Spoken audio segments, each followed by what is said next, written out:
This is a direct attack, to be clear, a direct attack on the very workers that I stood in front of. And that was Canada's reaction to President Donald Trump's auto tariffs. And what we're going to be doing is a 25% tariff on all cars that are not made in the United States. The new tariffs will go into effect next week, with collections starting April the 3rd. Now, they will initially apply to cars and trucks. Certain auto parts, including engines and electrical components, will have an up to 1 month reprieve. Now, the White House says half of the roughly 16 million cars and trucks Americans bought last year were imports.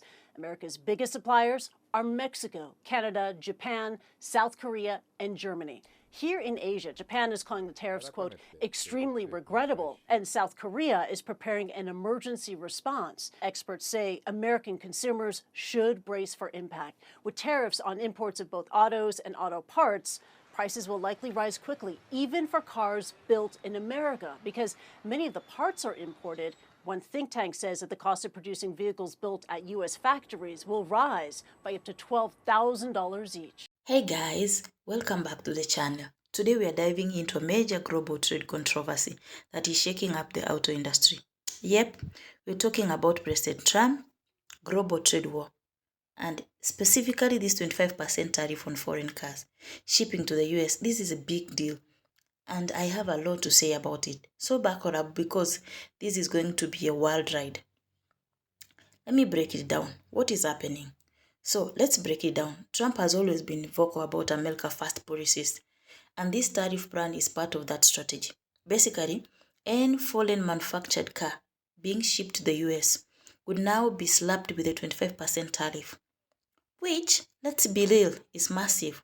This move is supposed to protect American car manufacturers like Ford and GM, but is it really the best way to go about it? That is what we are about to explore. How does this affect the average American?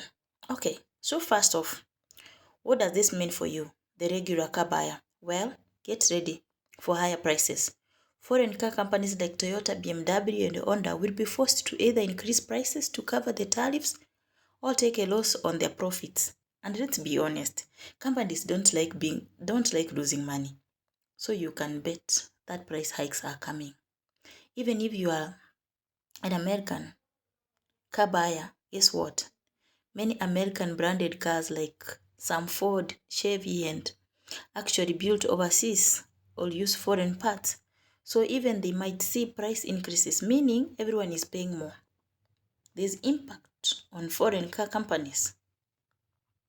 Now, let's talk about the big guys: Toyota, Volkswagen, Mercedes, Nissan, and all those foreign manufacturers. They've been major players in the US market for decades. And a tariff like this throws a wrench into their entire business model. Some might cut down on imports, others might invest in US factories to avoid the tariffs. But either way, it's a big shake that could lead to job cuts and factory closure in other countries. Does this help or hurt the US economy?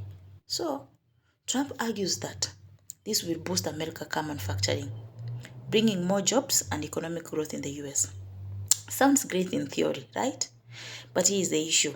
American manufacturers still depends on foreign-made parts. So even if Ford and GM get a competitive edge, they'll also be paying more for material and parts coming from Europe or Asia. And let's not forget, other countries will retaliate.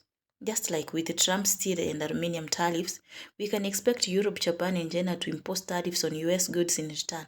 This could hurt American companies that rely on exports like agriculture and tech industries. So it's really a win. There's a political angle. Of course, this is also a political move. Trump is appealing to his base by pushing America first and standing up to foreign competition. But politically, it's a gamble, because if a car price rises too much, it could actually hurt American consumers more than it helps. Imagine walking into a dealership and realizing your favorite Toyota Camry or BMW just got a lot more expensive. Would you still be happy about that tariff? There's a potential long-term consequences. So what happens in the long run? Here are a few possibilities. Number one, foreign automakers build more factories in the US to avoid tariffs. This could create some jobs but also less costs. Number 2, the consumer switch to used cars because new ones become too expensive. And there's number 3, the auto industry faces instability with companies struggling to adapt to new trade policy. Number 4, global trade tension escalates, leading to all-out trade war with US allies. None of these scenarios sound great, right? Here's my final take. All right, here's my honest opinion. This trade war might have good intention, but the execution, not so great. While I totally get wanting to protect American jobs, a 25% tariff on all foreign cars is just too extreme.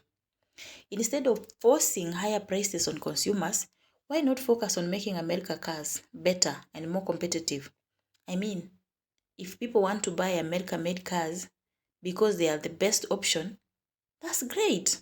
But if you have to force them to do it by making everything else expensive, is that really a win? Let me know. What do you think in the comments? If you enjoyed this video, don't forget to like, share, and subscribe for more reactions like this. And hit that notification bell so you never miss an update. I want to hear from you. Do you think Trump tariffs will help or hurt the economy? Drop your thoughts below and let's discuss. Thanks for watching, and I'll see you in the next video. Peace.